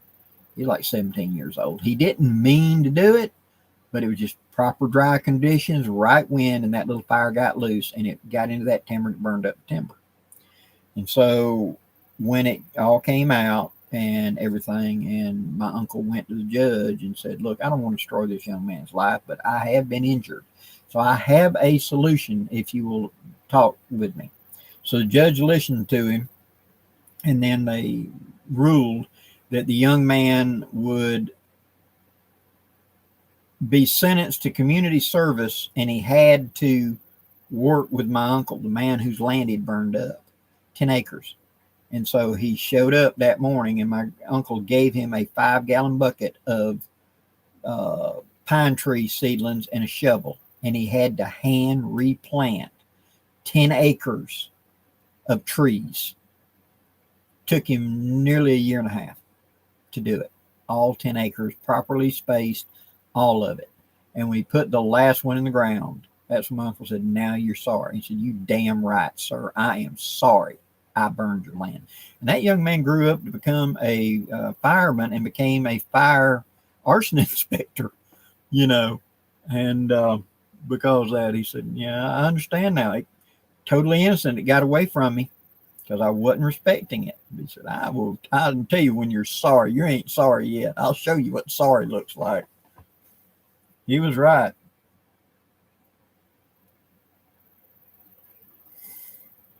Edgar got stinging nettles. I believe we do down here. I don't spend a lot of time around them, to be honest.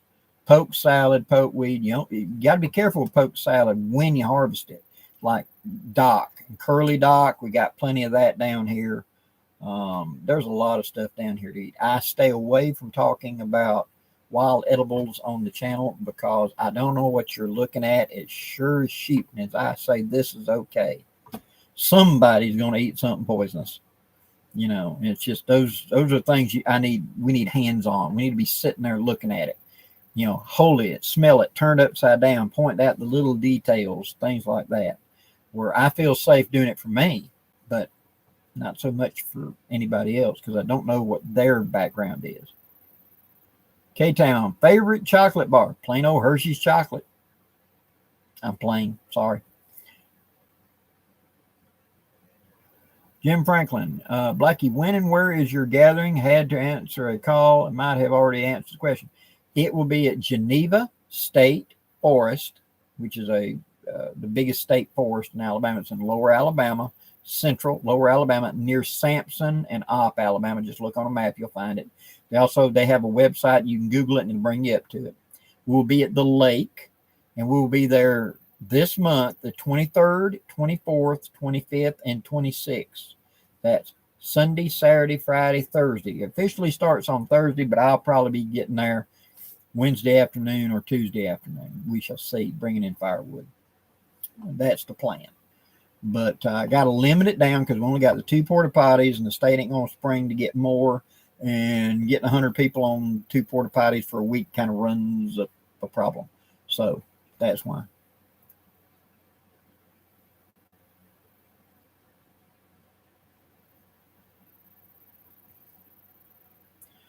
Captain Crunch, Blackie, what is your thoughts on survival food stores like dried meals with 20-year shelf life? I think it's a great way to help keep food in store.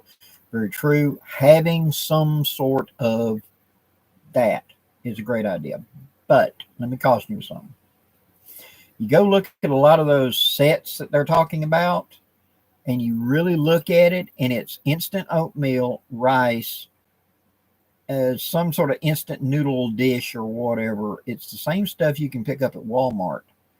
It's just a bigger bulk, like oatmeal and rice and etc. You could do the same thing yourself, and it'd be that kind of food, stable and etc. So I'm not saying don't do that. Everybody should have something stuck back.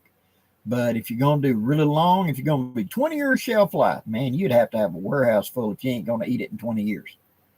You better teach yourself how to grow a garden. You better have seeds. You better down the line, because if you're saying cut off date, at this point, there won't be any resupply of whatever, then you're going to have to learn how to do gardening. You're going to have to learn raise animals. You're going to have to learn how to fish, hunt, etc., because that's what it took back in the day. To survive. It was not just having a warehouse full of the same food. You'd be so sick of it you wouldn't even eat it because you'd eat it so much. A lot of that came out of World War II and the civil defense, where this idea we'd all go into nuclear bomb shelters and you'd have to just eat canned, corned beef and stuff like that for years because we couldn't come out. I understand where that mindset came from. But at the same time, you can take dry meals and stuff you can buy at the discount store and Walmart, put them in a thing in your pantry to have a basic, let's say a year's worth, and then augment foods. And some bear is really good at that. If you go back and look at the old ways, we talked extensively about this, about foods and things like that, and try to give yourself something for down the line in case of emergencies.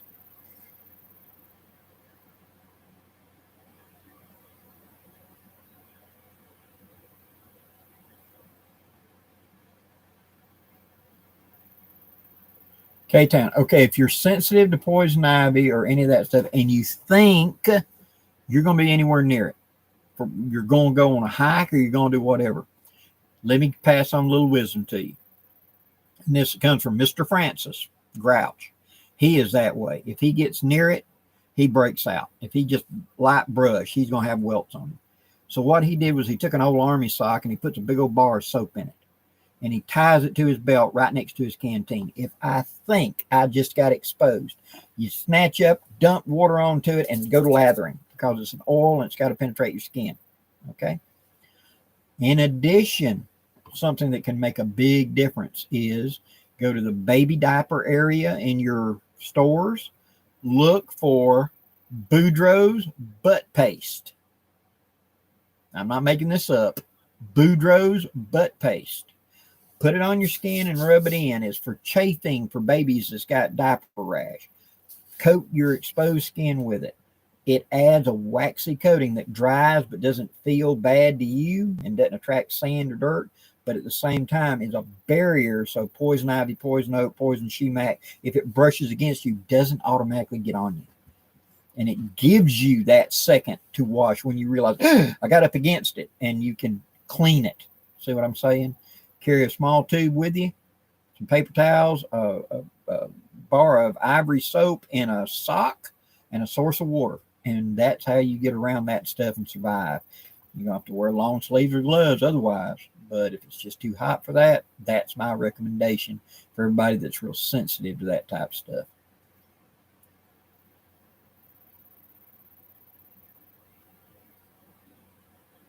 Jeff, hope you get to feeling better.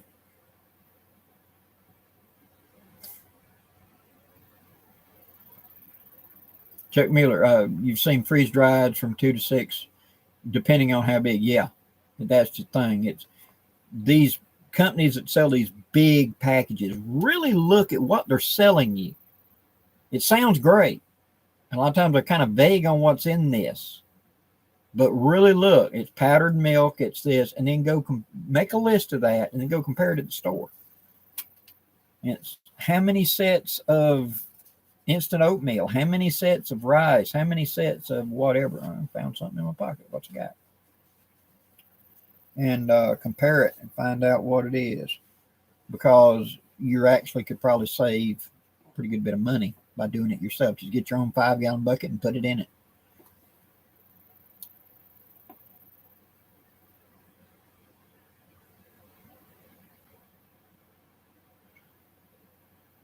Space Case. I also suggest all kinds of foods. Never know what you're going to end up allergic to. Very true. Or what you're going to be forced to have to eat. And that's the reason I always say, if you're wanting to put up X, try it out. I would make up a cookbook. Start coming up with recipes. What can you do with rice? What can you do with peas? What can you do with this? Because when life has got so difficult, that's not the time to find out that you really hate this. And that was one of the things when you look back at the old kitchens and stuff, like when I grew up, there was Bisquick. With a tub of Bisquick, I can make brownies, I can make cookies, I can make cakes, I can make pancakes, I can make rolls, I can make bread, I can make bannock, I can make the list. You know, Bisquick sells a big old cookbook. Look for them on eBay. That is a worthwhile addition to your library because it shows hundreds of meals that can be made starting out with plain old Bisquick, which is just flour already pre-mixed with baking soda and stuff. You can make it up yourself. So that's one notch. Learn to be a cook and you learn to use what you got and learn how to adapt. That's the way to do it. Like you remember the Twilight episode with the old man in the cave. Yeah. And it turns out to be a computer telling them the food's contaminated. It's been radiated. They didn't know that.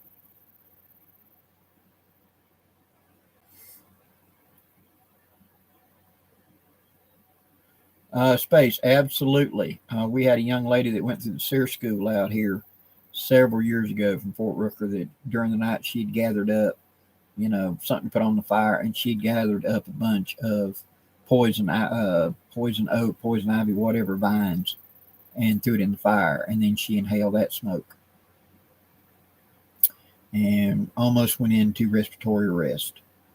Luckily, the person in the next area over heard her calls for help and coughing and got to her, and they got medical aid. They had to mid-flight her out because she damaged her lungs because of that. Because that you might as well have just taken that acid and rubbed it all in your lungs. Your lungs are going to react a lot worse than your skin did.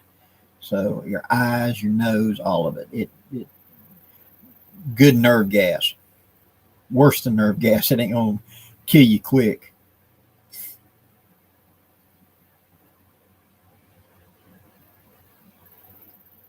Yeah, Bear, quit laughing. Boudreaux's is the real thing. I ain't kidding. You know, stupid name, works good. Boudreaux's butt paste. That's what you need to try. If you're allergic, get it.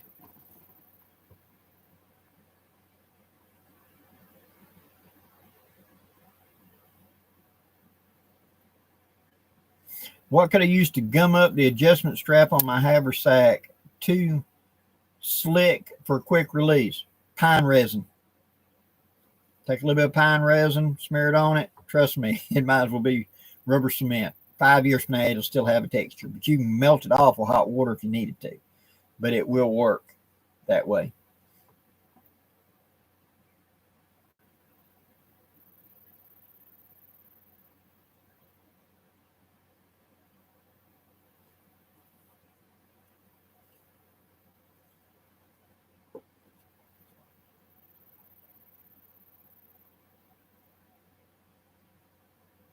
Dave Foster, Vines on fire wouldn't add much.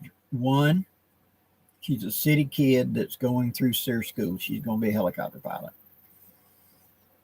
She's not a woods person. And it's anything to throw on the fire. She'd already collected up most of the firewood. They run these people through the same areas a lot. And so the area kind of gets denuded of all blown down limbs and stuff like that. So you're kind of having to look for what you can find.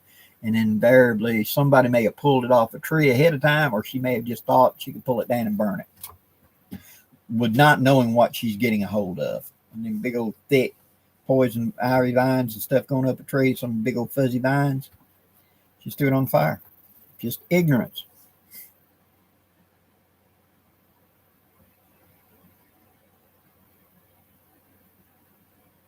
Edgar, the reason that here's my little 2 cents on the aluminum and dementia, is not the pot, it's the cleaning technique. Because remember, back in those days, mom would cook breakfast and you came in and you ate. And aluminum is not toxic once it's oxidized for a couple hours. So if I take aluminum, let's say a skillet, and I sand it with steel wool, and I get it all nice and beautifully shiny, and I immediately go to cooking on it, that fine dust of aluminum that's still in those scratches and pores gets into the food. And the aluminum itself is not oxidized yet, so it is a little toxic. And once that pan is sat out in the open air a couple hours, it oxidizes and becomes perfectly safe. But what was mom doing? She cooked breakfast, and then she walked over the sink. She took that stainless steel scrubbing pad and she just scrubbed it around, and shined it up. Threw Comet in there and sanded it down, rinsed it out, which didn't get it out of them grooves. And then she slapped it back on the stove, and there went the next meal piece. She's preparing it because it's going to take her 2 or 3 hours to cook lunch or supper or whatever. And that's the reason so much ended up in our food. It was not the pot. It was our cleaning technique of scrubbing and sanding it between uses is why. That's one of the reasons when we made the big transition over to stainless, you didn't see that so much. Well, it's because stainless, you didn't have to scrub it as hard. The aluminum scratched up easy and the food got into it, and you got to scrub harder to get it up. So basically, they're sanding it after every meal. And then they're not putting it in the cabinet. It goes back on the stove to cook the next meal almost immediately.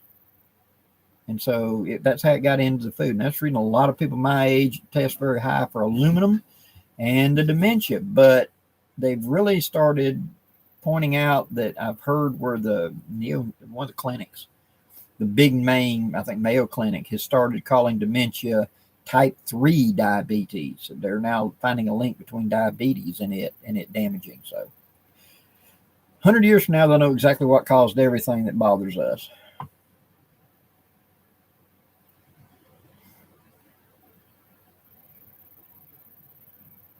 Well, we got about 5 or 6 minutes left to go, guys. Washburn Billy, good evening. How you doing? We're about to hang it up. We got a couple minutes to go. Washburn Billy, you got a question right quick?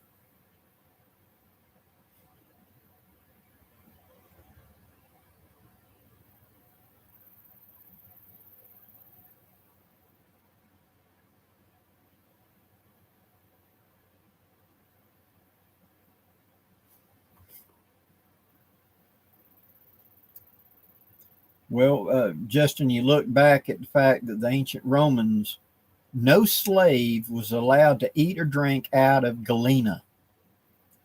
So only the Roman nobility were allowed to eat and drink on galena. And what is galena? Lead and tin.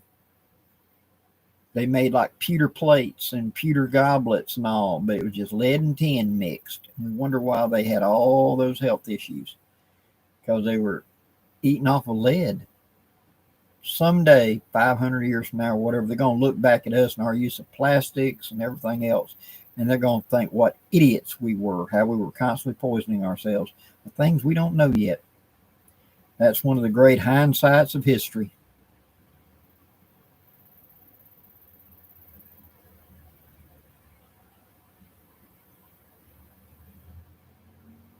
Washburn Billy, I will. I'll ask for you to get healed there, brother. I hope you get better.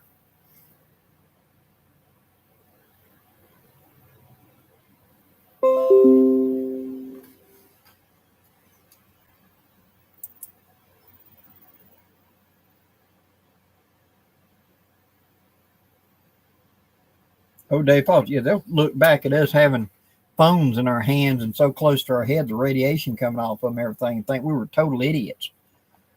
But hey, when they discovered asbestos, man, it was the greatest thing since white bread. DDT, Agent Orange. There are many things in history that the rich and powerful told us were perfectly safe, and then one day we found out it wasn't.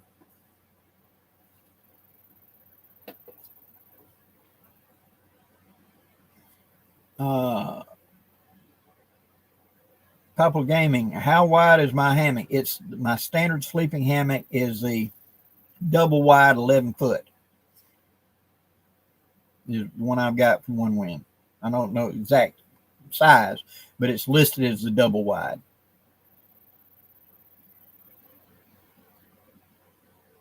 Good night, Tennessee Smoky. Thanks for being. Good night, Edgar. Hope you have a good night.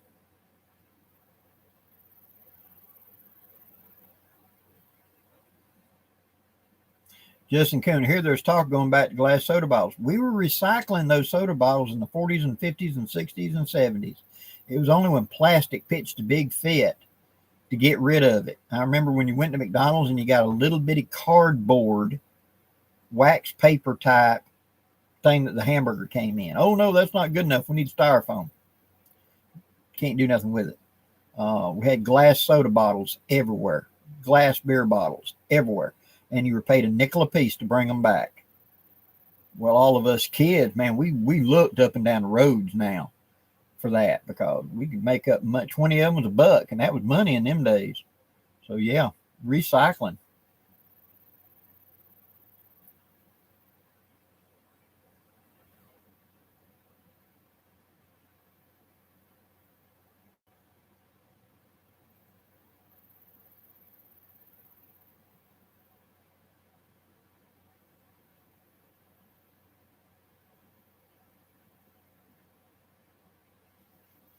Well, guys, we're gonna call it quits there. Oh, I have enjoyed it, and thank you very much for all the comments and everything. Really enjoyed it tonight. Like I said, I'll have another video popping out tomorrow, and I'll have a being sneaky video coming out on Sunday. I hope you enjoy it, and I hope to hear from your comments. So, guys, thank you very much. Bear, Tiny Titan, Engage Brain again, Justin, Jonathan, everybody, thank y'all very much. I really enjoy talking to y'all every week, and I'll do it again next week.